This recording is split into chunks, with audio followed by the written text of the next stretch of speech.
Hello, a very good morning to all of you. Welcome to my channel NG Medicals. In this video we are going to see the pathogenesis of lung cancer. तो हम सभी जानते हैं कि mainly जो lung cancer है वो किसकी वजह से हो रहा है, वो मेनली हमारे स्मोकिंग की वजह से होता है। सो हम कह सकते हैं जो मेन इटियोलॉजी है या मेन कॉज है that will be smoking, due to the smoking. ठीक है, या आप कह सकते हो टोबैको या अल्कोहल। तो ये सारी चीज़ों की वजह से कहीं ना कहीं लंग कैंसर हो रहा है। क्यों हो रहा है ये हम इस वीडियो में देखेंगे। तो सबसे पहले कोई भी पर्सन अगर स्मोक करता है, ठीक है, मान लीजिए कोई भी पर्सन अगर स्मोक करता है तो उस स्मोक की वजह से इसके अंदर कुछ कैंसरोजेंस होते हैं जो कि मेनली बहुत हार्मफुल होते हैं। तो इस स्मोक की वजह से या टोबैको ही खा रहा है या अल्कोहल ही ले रहा है, तो इन सारी चीज़ों की वजह से जो कैंसरोजेंस हैं, ठीक है, वो हमारे नोज़ एंड माउथ से कहाँ जाएंगे, हमारे सीधे सीधे रेस्पिरेटरी ट्रैक में चले जाएंगे। ठीक है, तो यहाँ से ये जितने भी कैंसरोजन हैं ये कहाँ जा रहे हैं, हमारे रेस्पिरेटरी ट्रैक में जा रहे हैं। अब रेस्पिरेटरी ट्रैक में जाने के बाद ये हर जगह एब्जॉर्ब होंगे, फिर चाहे वो आपके एल्वोलाइज हो, फिर चाहे वो आपके आसपास के लंग के सेल्स हों, फिर चाहे आपके ब्रोंकाइज हों, फिर चाहे आपके ब्रोंक्यूल्स हों। ठीक है, ये कहीं ना कहीं जा कर के एब्जॉर्ब होंगे। तो इसी तरह से ये किसी में सेल में चले जाएंगे या सेल के अंदर इनकी हो जाएगी एंट्री।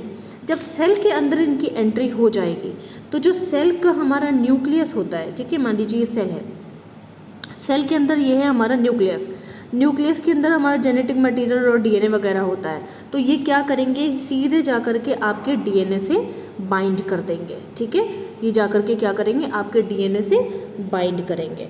जब ये डीएनए से बाइंड करेंगे, ओके, तो यहाँ पे मेनली 3 जीन्स में यहाँ पे चेंजेस देखने को मिलेंगे। ओके, तो कौन से 3 जीन्स में चेंजेस देखने को मिलेंगे, एक है आपका TP53, ठीक है, सेकेंड है आपका CDC45 एंड थर्ड है आपका बेंजोपाइरीन कंपाउंड।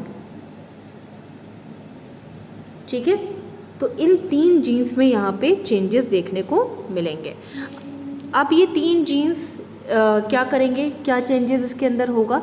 सिंपली पहली चीज़, अगर TP53 में कोई चेंजेस होते हैं तो it is responsible for the tumour suppression. Okay, तो this gene is responsible for the tumour suppression. TP53 जो है वो ट्यूमर को सप्रेस करने का काम करेंगे। मान लीजिए स्मोकिंग की वजह से इस जीन में कोई भी डिफेक्ट आता है तो यहाँ पे ट्यूमर सप्रेशन जो है वो कैसा हो जाएगा, डिक्रीज हो जाएगा। ठीक है, नेक्स्ट है आपका CDC45 हमारा सेल साइकिल में हेल्प करता है। ठीक है, तो नॉर्मल 24 आवर में या एक दिन में 24 घंटे में एक सेल डिवीजन होता है। ठीक है, एक सेल बनता है, एक सेल से दूसरा सेल, दूसरे सेल से तीसरा सेल, ऐसे डिवाइड होते हैं ना। ठीक है, तो 24 घंटे में एक सेल बनता है। मान लो CDC यानी सेल डिवीजन में कोई प्रॉब्लम आती है तो यहाँ पे एबनॉर्मल सेल डिवीजन हो जाएगा और एबनॉर्मल प्लोरिफरेशन हो जाएगा। इसका मतलब ये है कि जो 24 घंटे में एक सेल बन रहा था वो 24 घंटे में 24 सेल बनाने का काम करेगा। ठीक है, इसके अलावा बेंजोपाइरीन कंपाउंड ये भी एक तरह का जीन है, ये ट्यूमर प्रमोशन जीन है। ठीक है, इसका काम क्या है, ट्यूमर प्रमोशन जीन है। तो ये हमेशा सप्रेस रहता है, लेकिन जिस हिसाब से ये कैंसरोजेंस या हमारे स्मोकिंग की वजह से जो कैंसरोजेंस एंटर कर रहे हैं वो हमारे ट्यूमर सप्रेशन जीन को क्या कर देंगे, डिक्रीज कर देंगे, सेल डिवीजन को इंक्रीज कर देंगे और ट्यूमर प्रमोशन जीन को भी इंक्रीज कर देंगे। सिंपल सी चीज़ है, इसका रिजल्ट क्या निकलेगा, ट्यूमर प्रमोशन की वजह से ट्यूमर प्रमोट होगा। ठीक है, सेल डिवीजन की वजह से नॉर्मली सेल्स क्या होंगे, अपने आप को फटाफट से डिवाइड करेंगे। एंड तीसरा क्या है, TP53 का काम क्या था कि वो अगर ये ग्रोथ हो भी रही है तो उसको सप्रेस करने का काम कर रहे हैं, लेकिन जब वो फेल हो गए तो कंटिन्यूअस ये ग्रो करते जाएंगे और सप्रेस नहीं होंगे। अब क्वेश्चन ये उठता है कि ये प्रॉब्लम हो क्यों रही है, ये प्रॉब्लम हो इसलिए रही है क्योंकि जब हम लोग स्मोकिंग करते हैं या कोई भी कैंसरोजन हमारे अंदर एंटर करता है तो हमारे सेल्स को इन्फ्लेमेट करने का या इंजर्ड करने का काम करता है। जब सेल यहाँ पे इन्फ्लेमेट या इंजर्ड हो जाएगा तभी वो अंदर न्यूक्लियस में जाएगा और न्यूक्लियस में जाने के बाद जीन्स में चेंजेस करेगा। अब अगर जिस केस में भी ये 3 जीन डिस्टर्ब हो जाएंगे तो यहाँ पे ट्यूमर ग्रोथ होने के चांसेस 90% हाई हो जाएंगे। आई थिंक आपको क्लियर हुआ होगा। मैंने आपको कुछ नहीं बताया, सिंपली मैंने आपको बताया कि ये हमारी जो है स्मोकिंग, टोबैको की वजह से और अल्कोहल की वजह से कुछ कैंसरोजेंस जैसे कि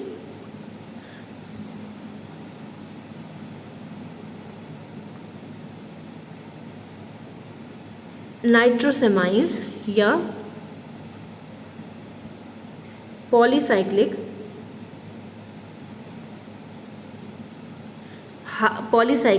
हाइड्रोकार्बन्स, ठीक है, इस तरह के कैंसरोजेंस एंटर करेंगे। जब ये कैंसरोजेंस एंटर करेंगे तो ये सेलुलर इन्फ्लेमेशन या इन्फेक्शन करने का काम करेंगे। जब सेलुलर इन्फ्लेमेशन इन्फेक्शन होगा तो ये अंदर के सेल्स के न्यूक्लियस को भी डैमेज करेंगे। सेल्स के न्यूक्लियस के साथ साथ ये अंदर के डीएनए को भी डैमेज करेंगे। जब डीएनए को डैमेज करेंगे तो इसमें चांसेस बढ़ जाएंगे 3 जीन के डिस्टर्ब होने के। एक TP53 जो कि ट्यूमर सप्रेशन जीन है, एक CDC45 जो कि सेल डिवीजन में काम करता है, एक बेंजोपायरिन कंपाउंड जो कि ट्यूमर प्रमोशन जीन है। तो यहाँ पे जब ये तीनों डिस्टर्ब हो जाएंगे तो सेल डिवीजन बढ़ता चला जाएगा, ठीक है, और ट्यूमर प्रमोशन जीन एक्टिवेट हो जाएगा तो उस सेल डिवीजन को एबनॉर्मल ग्रोथ में कन्वर्ट कर देगा और ट्यूमर सप्रेशन जीन जो कि TP53 है वो उसको सप्रेस नहीं कर पाएगा और एट लास्ट क्या रिजल्ट निकलेगा, लंग कैंसर का रिजल्ट निकल आएगा। तो आई थिंक आपको ये क्लियर हुआ होगा। ये डायग्राम ड्रॉ कर लीजिएगा, ठीक है, और इसके नोट्स मैं आपको दिखा देती हूँ। यहाँ है इसके नोट्स, आप देख लो। पैथोजेंस की वजह से, इन सब की वजह से कैंसरोजेंस, ये कैंसरोजेंस कॉमन कैंसरोजेंस है जो एंटर कर रहे हैं। न्यूक्लियस के डीएनए से इन्होंने जाकर के बाइंड किया, इसका रिजल्ट निकला 3 चीज़ों में इंटरफेयर करेंगे या 3 चीज़ों को डिस्टर्ब करेंगे। TP53 जो कि ट्यूमर सप्रेशन जीन था, CDC सेल डिवीजन जीन था, ठीक है, और दूसरा बेंजोपायरिन कंपाउंड जो कि ट्यूमर प्रमोशन जीन था, ठीक है।